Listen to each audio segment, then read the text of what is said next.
Hey there, extraordinary treasurers. There are times when a church needs to hire an employee. It could be a janitor, a treasurer, church secretary, someone to mow and care for the church grounds.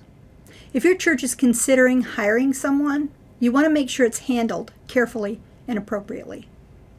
The first step is to determine if the person you'll be paying should be considered an employee or an independent contractor. You can watch video 10.1 to know how to determine that. There are very specific IRS guidelines that are to be followed to make that determination. If your church board is looking at the possibility of a hire, they will need some information from you to help them in the decision-making process. One important item they need to know is, what will this employee cost us a year? The Georgia-Cumberland Conference website has a very helpful cost analysis tool that will calculate the cost of hiring an employee for you. To find the cost analysis tool, go to www.gccsda.com. You can find it in either one of two departments, Human Resources or Treasury. Click on Locally Funded or Local Payroll. Once you find the local payroll page of the website, click on Cost Analysis Tool and fill in the needed information. The first question is position, job title. That one's pretty easy.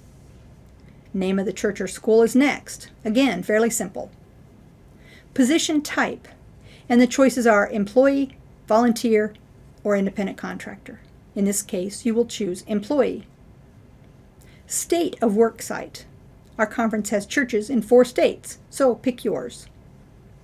Job category. Here you will click on the little down arrow and you will be given choices. These are the choices. Treasurer, church secretary, or musician would be professional clerical. Lawn care or janitor would be custodial maintenance. If you were hiring children's department staff, it would be child care. Occasional or temporary position, you would choose yes or no depending on your situation. Number of hours per week. Now let's stop here for a minute. If you hire someone for 20 hours a week or more, you will cross the threshold of needing to provide retirement benefits. And at 30 hours a week, you will cross the threshold of needing to provide health care benefits, which will significantly affect your payroll costs. Most church janitors and treasurers and groundspeople work less than 20 hours a week, so this is not usually an issue, but you need to know about it. On this form, you should select the weekly work hours that your board is considering, but you should let the board know that hiring someone for more than 19 hours a week will raise their payroll costs by a sizable amount. If you choose 30 hours or over, you will be asked about the number of dependents plus spouse, because the cost of health care benefits will vary depending on how many in the family qualify for them. For appropriate status, non-exempt employee is the correct button to check. The hourly rate is for your church to choose. Once you've entered all these items, you can click View Report, and this will generate a wage and benefits estimate report showing you the monthly cost and the yearly cost.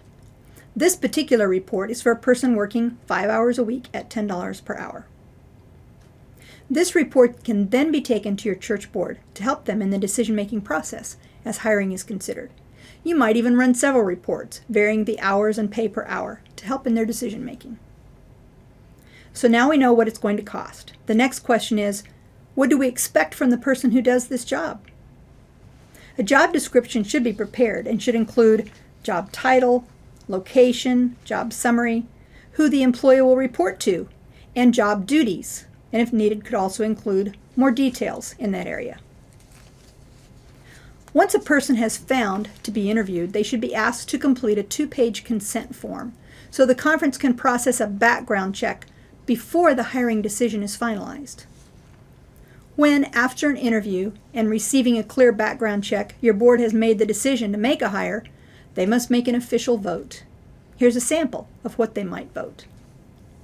Voted to hire John D. Smith as of date for the position of job title at the entity name as a locally funded employee of Georgia-Cumberland Conference, with all costs for salary and applicable benefits billed to the entity name.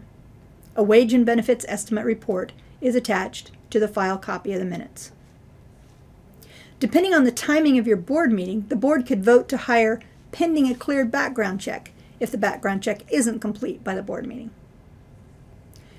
That part of the task is done, but there's more to come. We will cover the employment paperwork in the next video.